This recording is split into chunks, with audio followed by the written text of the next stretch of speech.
একজন মানুষ তার তেমন কিছু নেই কিন্তু তিনি মানসিকভাবে খুবই সুখী, এ লোকটা সত্যিকারের সুখী। আরেকজনের সবই আছে বাট মানসিকভাবে তিনি সুখী নন, এ লোকটা প্রকৃত অর্থে সুখী নন। ফিনল্যান্ড পরপর 5 বছর ইউরোপের এই দেশটি পৃথিবীর সবচেয়ে সুখী দেশ হিসাবে নির্বাচিত হয়েছে। ফিনল্যান্ড, এদেশে মানুষের সংখ্যা সম্ভবত 55 লাখ, কম বেশি 55 লাখ মানুষের বসবাস। এই দেশটিকে বলা হচ্ছে পরপর 5 বছর তারা পৃথিবীর সবচেয়ে সুখী দেশ। কেন সবচেয়ে সুখী দেশ? তার অনেক কারণ আছে। এদেশের যে সবুজ পরিবেশ, সেখানকার যে হ্রদগুলো, আমরা কোরআনে যে জান্নাতের কথা শুনি, জান্নাত মানে বাগানসমূহ, সেখানকার যে নেচার, সেখানকার যে প্রকৃতি, এটা এতটাই সুন্দর, এতটাই ভালো যে সেটাকে বলা হয় সবুজ সোনা। পুরো দেশটাকে বলা হয় সবুজ সোনা। এত সুন্দর একটি দেশ, এত সুন্দর প্রকৃতি, এত সুন্দরভাবে আল্লাহ তাআলা সাজানো একটা সৃষ্টি, সেই দেশে শিক্ষা বলেন, সংস্কৃতি বলেন, অর্থনীতি বলেন, সব দিক থেকে মানুষ সুখী। অপরাধ প্রবণতা মানুষের মধ্যে নেই বললেই চলে, যার কারণে তারা পৃথিবীর সবচেয়ে সুখী দেশ হিসাবে পরপর 5 বার নির্বাচিত হয়েছে।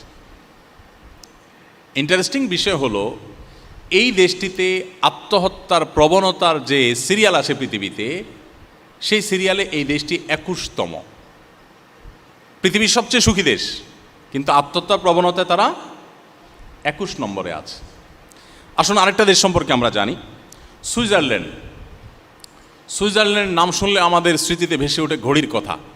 সুইজারল্যান্ডের ঘড়ি, ট্রেনের কথা, চকোলেটের কথা, অনেক কিছু আছে যেগুলো পৃথিবীর অন্য অনেক দেশ থেকে তাদেরকে পার্থক্য করে দেয়। তারা সুখী দেশের সিরিয়ালে তৃতীয়। সুখী দেশের সিরিয়ালে তৃতীয় হওয়া সুইজারল্যান্ডের মানুষ সুখী, কারণ সেখানকার শিক্ষা, সংস্কৃতি, অর্থনীতি, সেখানকার পরিবেশ সব কিছু পৃথিবীর অন্য সব দেশের চাইতে ডিফারেন্ট এবং ভালো। অপরাধ প্রবণতা নেই, নানান দিক থেকে তারা অনেক বেশি ভালো এবং অগ্রসর।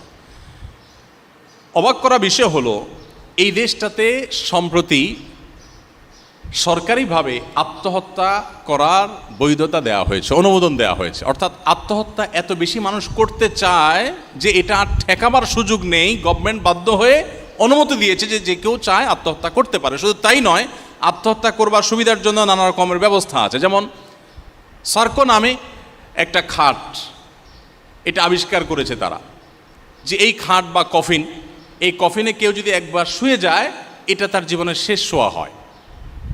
অর্থাৎ খুব সহজে যেন আত্মহত্যা করতে পারেন, সেজন্য নানা রকম আবিষ্কার তারা করছে। কারণ মানুষ বেঁচে থাকতে চায় না, এত সুখী দেশ, তারপরে বেঁচে থাকতে চাচ্ছে না।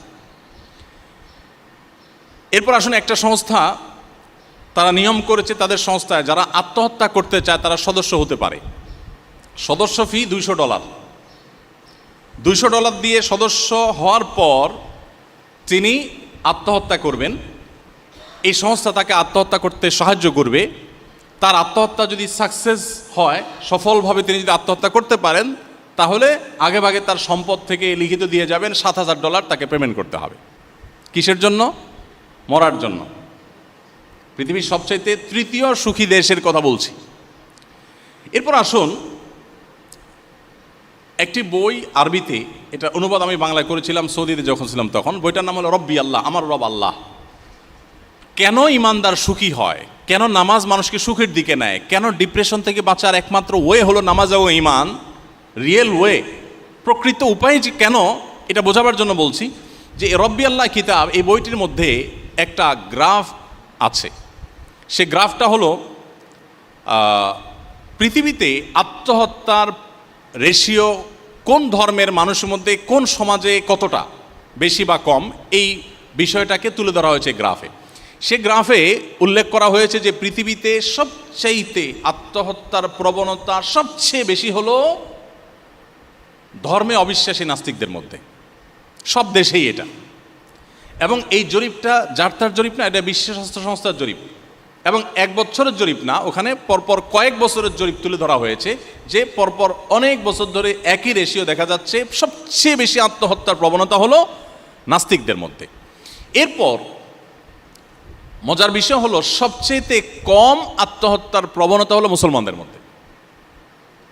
পৃথিবীতে কয়েক বছরের জরিপ তুলে ধরা হয়েছে, পৃথিবীতে সবচেয়ে কম আত্মহত্যা হয় মুসলমানদের মধ্যে।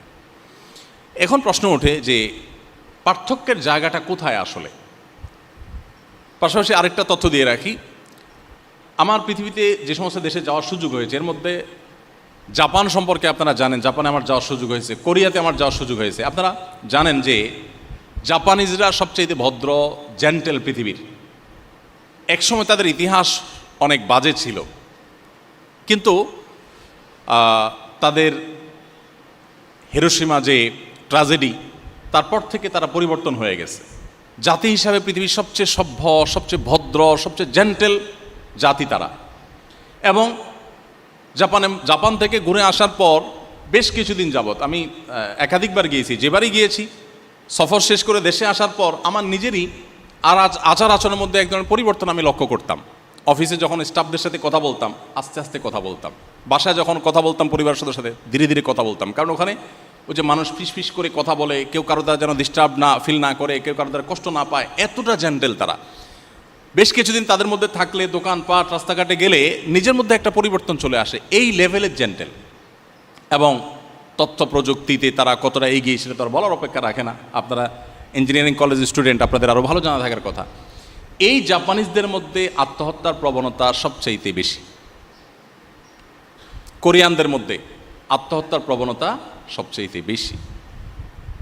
এত বেশি আত্মহত্যার প্রবণতা এমনকি জার্মানিদের মধ্যে, ওই রব্বি আল্লাহ বইয়ের মধ্যে লেখা আছে যে অস্ট্রেলিয়াতে একটা ব্যাগ আবিষ্কার করা হয়েছে, লাইফ ব্যাগ না কি যেন নাম, এটা জাস্ট সেট করবে আর আত্মহত্যা হয়ে যাবে।